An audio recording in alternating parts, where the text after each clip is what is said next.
નમસ્કાર ગુજરાત. આજના મુખ્ય સમાચારોમાં આપણે જાણીશું કે કૃષિ મંત્રીની જાહેરાત તો મોદીની ભેટ તેમજ ફાસ્ટેગની આવક તો મોટા ફાયદાના સમાચાર તો ઠંડીનો બીજો રાઉન્ડ તેમજ પેપર ફોડનારને સજા તો 5 લાખનું ઇનામ તેમજ બાજરી મહોત્સવ તો ફ્લિપકાર્ટમાં નવી વસ્તુ તો ટેલિગ્રામ આપશે હવે પૈસા તો મહિલાને 1000ની સહાય તો ડ્રોનની તાલીમ તેમજ મુખ્યમંત્રીની ભેટ તો મોદીનો વળતો જવાબ તો સોનાના ભાવમાં વધારો તેમજ ખેડૂતનું દેવું માફ તો ખેડૂતો માટે ખુશ ખબર તો રાશનમાં નરેન્દ્ર મોદી તેમજ 50% ટિકિટમાં રાહત તો ડ્રગ્સ માફિયા બંધ સાથે જંતુનાશક દવા પણ બંધ.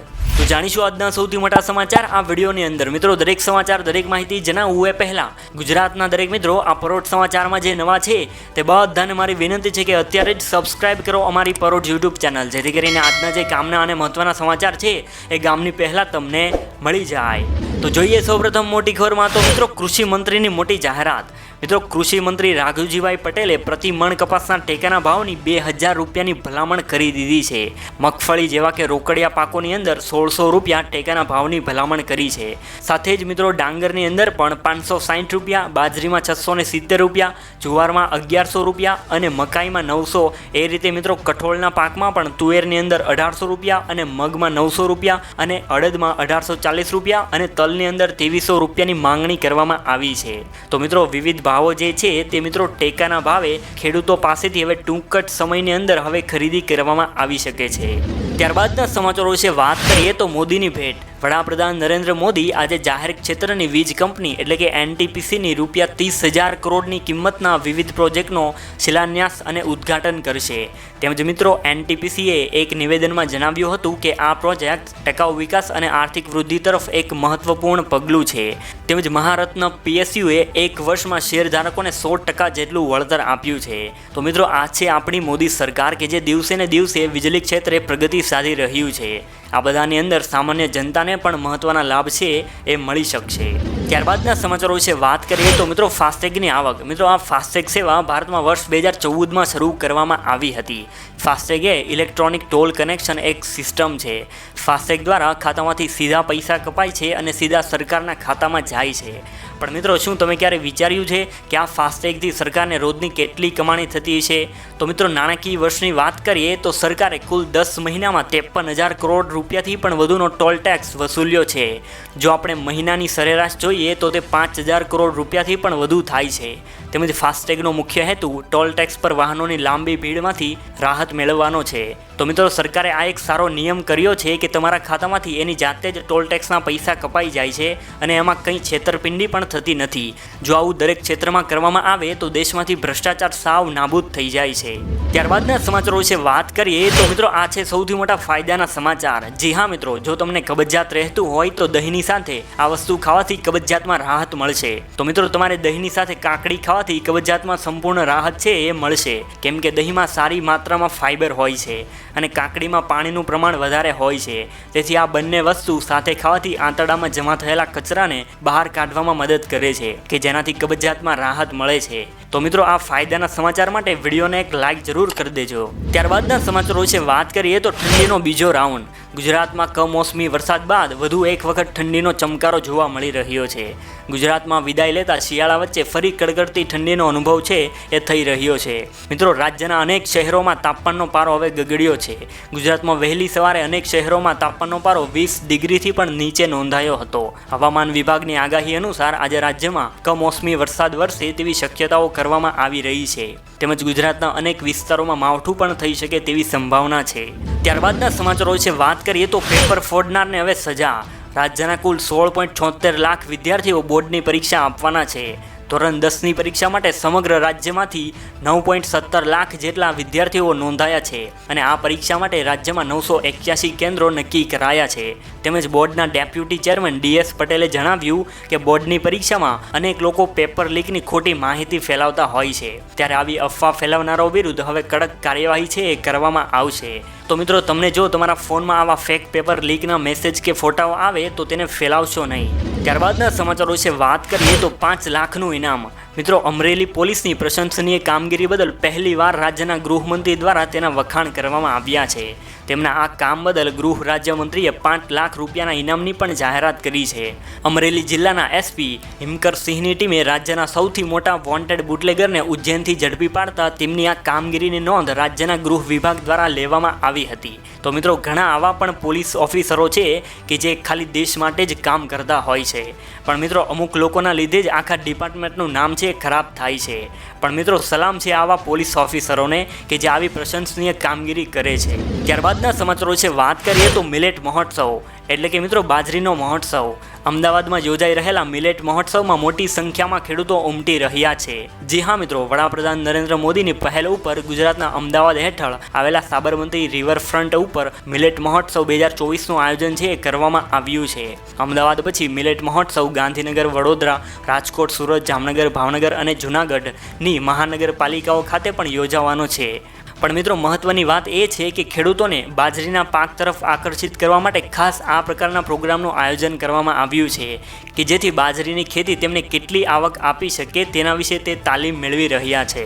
આ પ્રોગ્રામમાં બાજરીનું વધુમાં વધુ ઉત્પાદન ખેડૂતો ઓર્ગેનિક ખેતી થકી કેવી રીતે મેળવી શકે તેના ઉપર પણ માહિતી આપવામાં આવી રહી છે. ત્યારબાદના સમાચારો વિશે વાત કરીએ તો હવે ફ્લિપકાર્ટ દ્વારા પણ થશે યુપીઆઈ પેમેન્ટ. જી હા મિત્રો, ઓનલાઈન શોપિંગ પ્લેટફોર્મ ફ્લિપકાર્ટે યુપીઆઈ સેવા ફ્લિપકાર્ટ યુપીઆઈ લોન્ચ કરી છે. ઈ કોમર્સ કંપનીએ એક્સિસ બેંકના સહયોગથી આ સેવા શરૂ કરી છે. હાલમાં આ સેવા ફક્ત એન્ડ્રોઈડ ફોન જે લોકો વાપરે છે એના માટે જ બહાર પાડવામાં આવી છે. ફ્લિપકાર્ટ યુપીઆઈમાં કેશબેક અને બ્રાન્ડ વાઉચર જેવા લાભો પણ ઉપલબ્ધ થવાના છે. તેમજ આનાથી ગૂગલ પે અને ફોન પેનું પણ પત્તું કપાશે.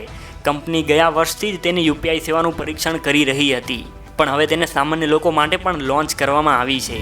ત્યારબાદના સમાચારો વિશે વાત કરીએ તો મિત્રો, ટેલિગ્રામ હવે આપશે પૈસા.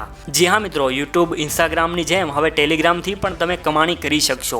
ટેલિગ્રામના સીવીઓ પાવેલ દુરોવના જણાવ્યા અનુસાર હવે ટેલિગ્રામમાં જેની ચેનલ હશે તેના ઓનર્સ પણ હવે કમાણી કરી શકશે. જે લોકો ટેલિગ્રામ ઉપર ચેનલ ધરાવે છે તેઓને તેમની ચેનલ પર દેખાતી જાહેરાતોમાંથી 50% આવક મળવાનું શરૂ થઈ જશે. ટેલિગ્રામ લોકોમાં ખૂબ જ લોકપ્રિય એપ છે. તેની ચેનલો જોનારા દર્શકોની સંખ્યા લાખોમાં છે. ત્યારબાદના સમાચારો વિશે વાત કરીએ તો મહિલાને 1000 રૂપિયાની સહાય. જી હા મિત્રો, દરેક મહિલાને મહિને અપાશે 1000 રૂપિયા. કેજરીવાલ સરકારની બજેટમાં આ મોટી જાહેરાત થઈ હતી. દિલ્હી સરકારનું બજેટ રજૂ કરતી વખતે નાણામંત્રી આતિશીએ કહ્યું કે અમે રામ રાજ્યના સપનાને સાકાર કરવા માટે 9 વર્ષથી દિવસ રાત કામ કર્યું હતું. રામ રાજ્ય માટે અમે લોકોએ લાંબુ અંતર કાપેલું છે. જ્યારે કેજરીવાલ સરકારે 18 વર્ષથી વધુ ઉંમરની મહિલાઓને દર મહિને 1000 રૂપિયા આપવાનું વચન આપ્યું હતું. તો મિત્રો, આવી જ યોજના મહિલાઓ માટે આપણા ગુજરાતમાં પણ છે અને તેના દ્વારા મહિલાને 1000ની સહાય પણ આપવામાં આવે છે. ત્યારબાદના સમાચારો વિશે વાત કરીએ તો ડ્રોનની તાલીમ. દ્રોણાચાર્ય એરિયલ ઇનોવેશન લિમિટેડે નમો ડ્રોન દીદી બેચને ડ્રોન પાયલટની તાલીમ આપવામાં આવી રહી છે. આ એક પહેલ માત્ર વ્યક્તિગત વિકાસને પ્રોત્સાહન આપે છે, પરંતુ મહિલાના સામાજિક વિકાસમાં પણ યોગદાન આપે છે. નમો ડ્રોન દીદી બેચ માત્ર 5 જ દિવસની છે, જે સહભાગીઓને 10 વર્ષનું કાનૂની લાયસન્સ છે એ આપે છે. આથી મહિલાઓ અનેક ક્ષેત્રે આગળ વધી શકશે. ત્યારબાદના સમાચારો વિશે વાત કરીએ તો મુખ્યમંત્રીની ભેટ. મુખ્યમંત્રી ભૂપેન્દ્ર પટેલે અમદાવાદ શહેરને 641 કરોડથી વધુના વિકાસની ભેટ આપી છે. મુખ્યમંત્રીએ પાલડી જલારામ મંદિર પાસે અંડરપાસનું લોકાર્પણ કર્યું છે. અંડરપાસના લોકાર્પણથી પાલડીથી લો ગાર્ડન જતા રસ્તા ઉપર ટ્રાફિકથી રાહત મળશે. તેમજ આ નવા અંડરપાસને ધીરુભાઈ સ્વરૂપચંદ શાહ નામ અપાયું છે.